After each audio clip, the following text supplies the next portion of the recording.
Mel 2204, your pageant vlogger host. Subscribe. Magandang araw Pilipinas and good day pageant lovers! Good news! Bongga ang Miss Universe Philippines preliminary competition stage na magaganap bukas. Kung kaya naman very exciting ang lahat ng mga susunod na pangyayari.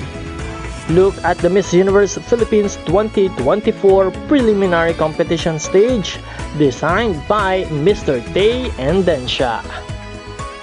Aasahan natin ang mga pabonggahan at pagalingan ng mga kandidata ng Miss Universe Philippines ngayong taon.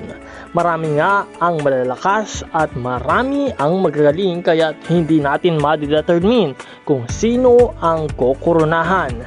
Pero patuloy nating suportahan ang ating mga paboritong kandidata, lalo't higit ang People's Queen, Miss Universe Philippines Iloilo City, Alexi May Brooks.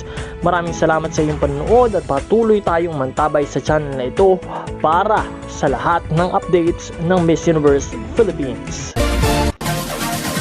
Support your favorite candidates and leave a comment.